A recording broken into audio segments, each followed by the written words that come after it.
Hello, I'm here with radio host and DJ Lucas Willard. Hi, Lucas. Hi, Noah. How are you? Good. How are you? Great. So you're from the radio station WAMC. I'm going to interview you for my broadcasting journalism class. And first of all, can you say and spell your name for me? That's always a requirement we have to do. Yes, it's Lucas Willard, Lucas Willard. Okay, perfect. Thank you so much. So I know you play more roles at WAMC than only the show, but I mostly want to talk about this show called WAMC Listening Party. And it airs every Saturday at 10 p.m. Is that correct? Yep. And you pre-record the show, like Yes. I just learned, and it's about like 1 hour from lengthwise, correct? Yeah, about 51 and a half minutes long. And then the additional what is Then it? Is ads or There's underwriting breaks, and there is an NPR broadcast news hole that I have to leave room for. okay, perfect, yeah, exactly. So when you start preparing usually for your show? Honestly, the morning of. I bring records in. It's everything that is played on the show is played from an album, and most of them come from my shelf at home. So sometimes I put together a show and I know what I'm going to play, or I have certain albums picked out. But this morning I was running out the door and I grabbed a stack of records of what I listened to the most lately. But sometimes I find that works really well because whatever I'm listening to in my own time is usually reflective of the situation or the season or something. So today I just brought the records that were on top of the stack and made a show out of it, and I think it turned out okay. Perfect. So that answers my next question, if you choose your music yourself. So you don't have any requirements or anything from your supervisors that you have to include? No, and that was part of this show, is that it's basically a grab bag. I can do whatever I want show. It is mostly my music from home. I do have a lot of records at home to choose from, and sometimes there is some theming for a particular show, like a holiday show, a Christmas show, for example. But for the most part, it's whatever I want, and that's the freedom that I really enjoy with the show. Yeah. What is your favorite Christmas song that you play here? Favorite Christmas song? My favorite Christmas album is Christmas Island by Leon Redbone.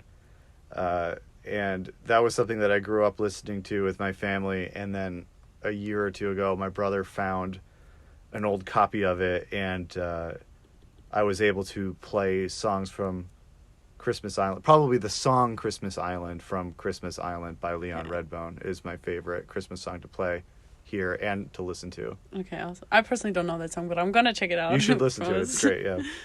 Obviously I watched your setup right now, and I know it's all you play are vinyl records. And I know you make spontaneous decisions on the day of recording, or to kind of just choose whatever comes to your mind. What does it mean to you to play vinyls instead of MP3s or CDs or cassettes? I love collecting records because a lot of the stuff that you can dig for and find doesn't exist on Spotify or doesn't exist on a CD, or maybe it did and now the CD is just as rare and expensive as the vinyl is. And so sometimes you have to find stuff on YouTube and you never know what the sound quality is going to be. Yeah. So I like researching music and finding out where my favorite bands came from and who they were influenced by, and then you sort of go backwards and see the influences behind your favorite artists, and then sometimes that leads you to some interesting records to be on the lookout for. Yeah. But I don't like how heavy they are. I don't like that they damage easily. I don't like how you have to keep really careful, keep care of them, or they'll scuff, or the sleeves will bend. I don't like that part about it. But it is, in the end, the good music quality, right. And that's what means. Yeah, I like having a good quality sound, but there's also clicks and pops and hisses that you get on vinyl records, and I think that adds to the charm of the show. Yeah. If you're listening to it on the radio while you're driving around in your car, you can tell that the records are being played from a turntable, and I think that adds an interesting quality to the show. And so I've made an effort over the last couple of years to only play vinyl records on the program. Okay, cool. That's awesome. I'm personally more of a cassette person. You are? Yeah, I love cassettes. We have some at home, and my mom collects them, and from like she has like Pink Floyd and like multiple ones from like years ago. So it's kind of what I grew up with. So, but like I said, I want to do records at some point too. So. Well, yeah. Get ready to clear some room in your apartment before you start collecting records. I will. So I was wondering, how are the records being digitalized? Like how, because I personally have no knowledge about it. How is it being played on air? Or is it just like with CDs, you just play it and then it goes over? Yeah, so we record all of our music programs in the studio that we're sitting in right now at WAMC. And basically the CD player, there's 2 turntables, there's a cassette deck. It all goes through the board and into the computer. So it's in a record player's case, you're having a physical medium that's spinning with the needle, and it's changing the signal into, there's magnets that turn into an electrical signal that gets amplified and into the system. So what you're hearing is the computer just recording the input that's being put into the board, into the computer, and then I take that file, the digital audio file of the show, and then chop it up just into the separate sections that need to fit. I have to limit my show to 52 minutes. I can't go longer than that. And there's also underwriting breaks that I need to fit into the show, which are a minute long, and they're recorded by another person. So I have to leave room in the show for all of that to break up. I use it to break up the music in a way, but I need to make sure I leave room. So I will take the digital file, just segment it in a computer, and then drop it back into separate, what we call carts, that the engineer at the time of the show will click on and air over the system and then out onto the air. Okay, perfect. Thank you for that explanation. Yeah, I know. There's a little rambling. Yeah, no, it's good. That's exactly what I needed to know. So, I also know that you have to worry about music rights, and you write down each song after each playlist, after each song is played, to remember it after. How do you get the rights to play the music you were playing? The station takes care of that, thankfully. There's a license that you need to pay the publishing companies. BMI and ASCAP are 2 of the big ones, and what we do is write down all of the song titles, and then I'll bring that into the system for the network, for the NPR network. There's a web program called Composer, and I basically just type the playlist into the computer. So that way, even though it's an audio file lifted from a record, so it doesn't have that digital information that a CD would have, where it already knows the song title and the album name. I have to make sure that I go in and that it's entered into the system so that there is a record of it. Okay. Yeah. All right. At least that's my understanding of it. Okay. I mean, if it works, it works. Yeah. I haven't gotten in trouble yet. So. Good. So online on the WAMC website, your show is under the category Arts and Culture. So I was just wondering, what do you think the show brings to the culture? What does it do for the listeners and for the community who listen to WAMC, and maybe how does it help them understanding culture? So the reason why I chose that is we have to, when we put things onto the WAMC website, it all kind of looks the same, but it is broken up by different segments. It's a little confusing, but when I upload a news story, it's the same as uploading a playlist for that week's show, and I just wanted to find the easiest way to put it somewhere So if someone was on the website and they went to the menus and they clicked through it, that arts and culture tab is already there. And I just thought that having a music show that you can listen to through an embed with Mixcloud and see the playlist fits better in an arts and culture tab than it does a news tab. But I do think that, music is culture, and sharing that is something that I'm really interested in and exploring.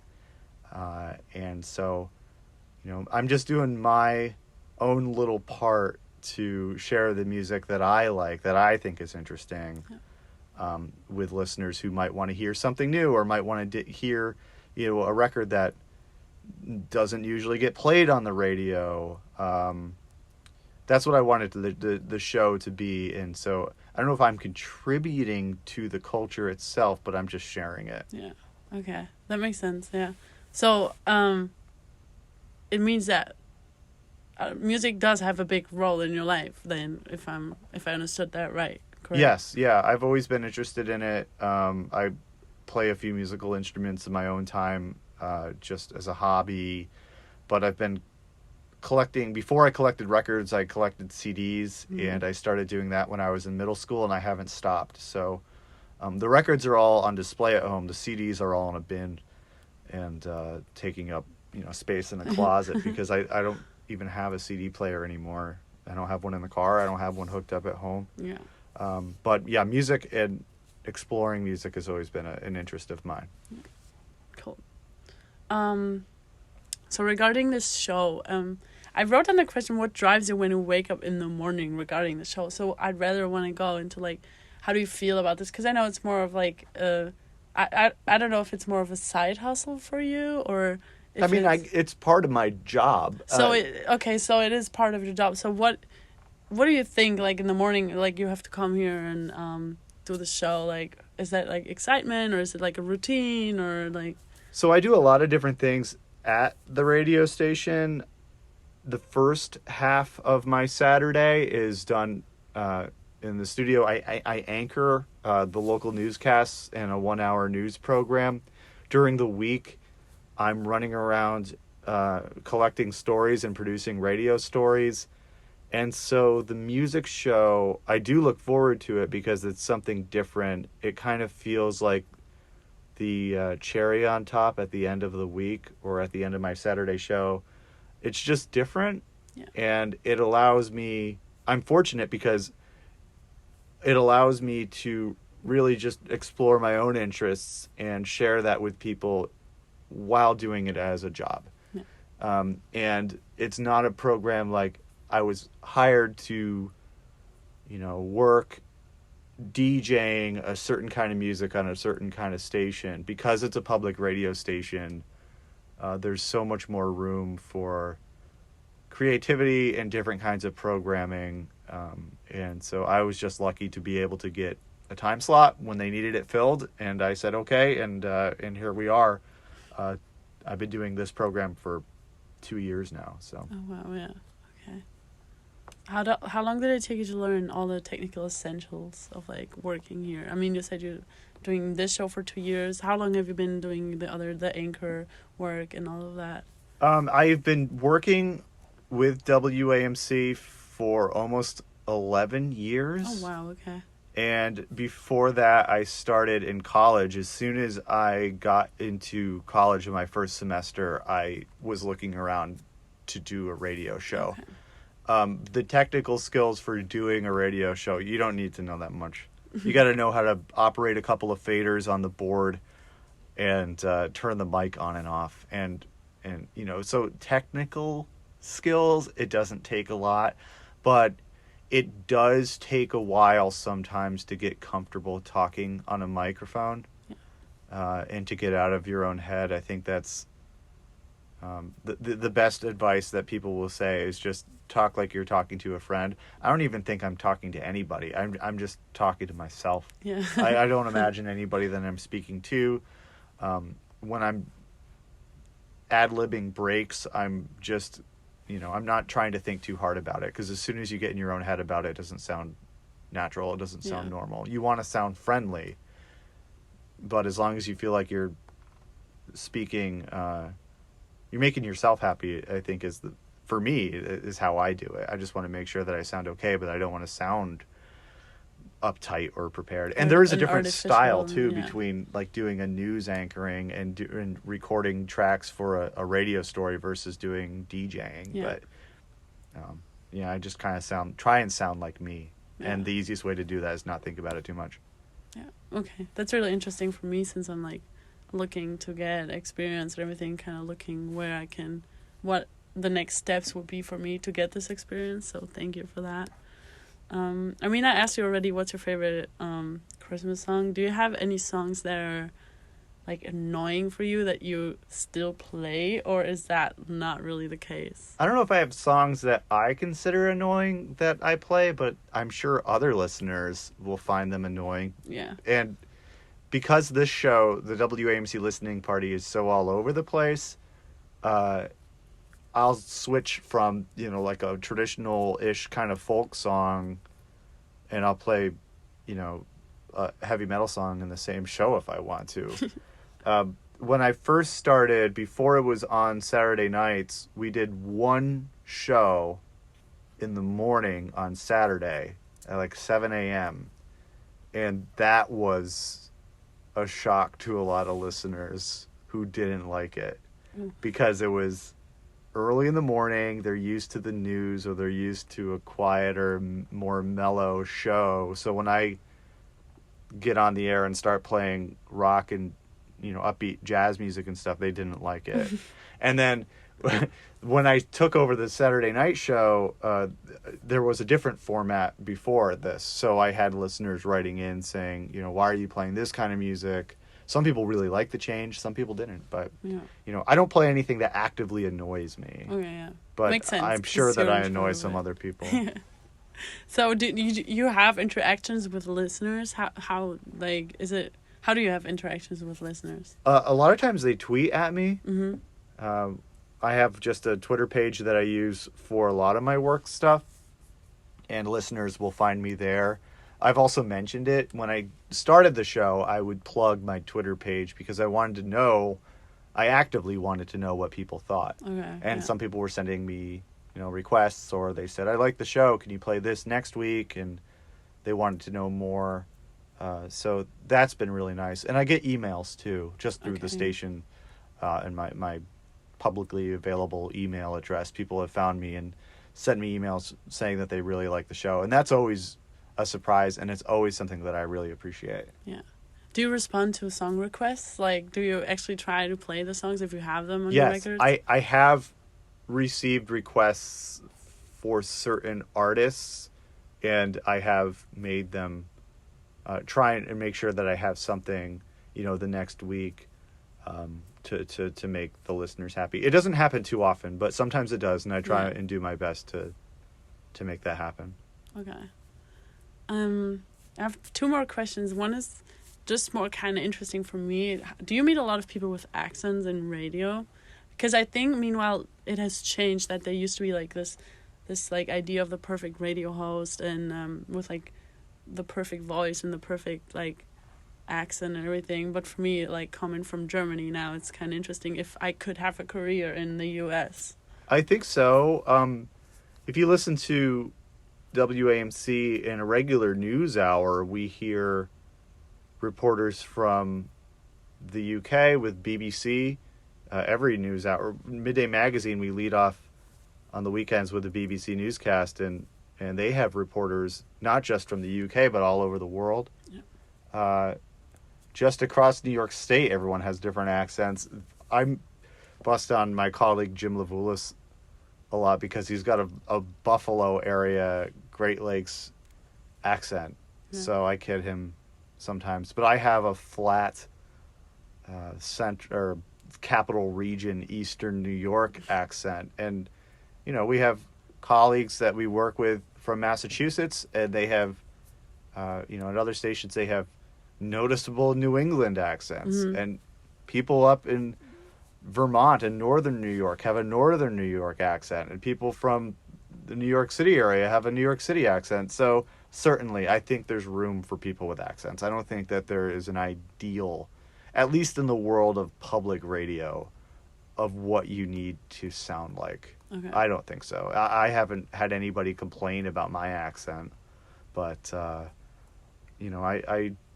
think that it's a medium where people expect to hear a lot of different voices and a lot of different opinions and points of view. So accents are just accents. They're just ways people talk. And yeah, that's true. Kind of going off from that idea of like how radio is changing.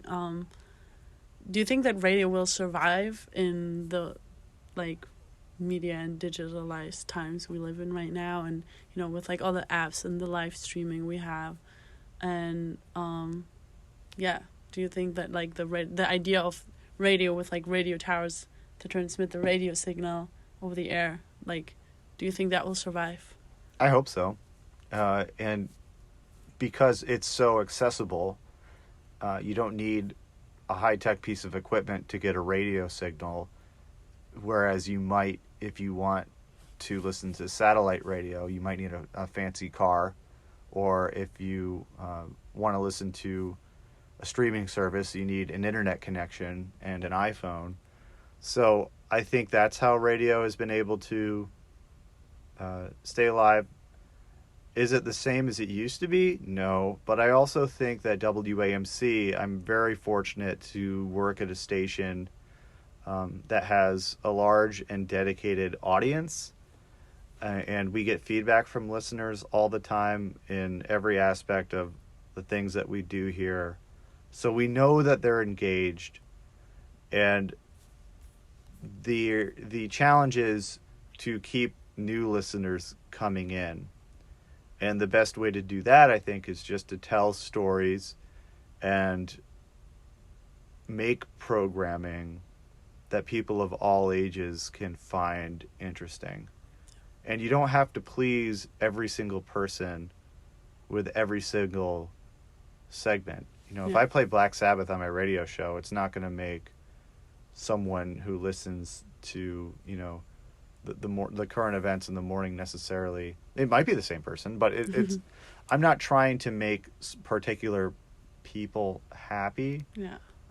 But I do believe that by having a variety of programs and expressing different ideas and will bring in more people. And so that's what I hope. So I think that radio has a role. I'm happy to be a part of a station that recognizes that. And I think that the way it stays alive is it just stays interesting and keeps younger people coming in and younger people working in radio.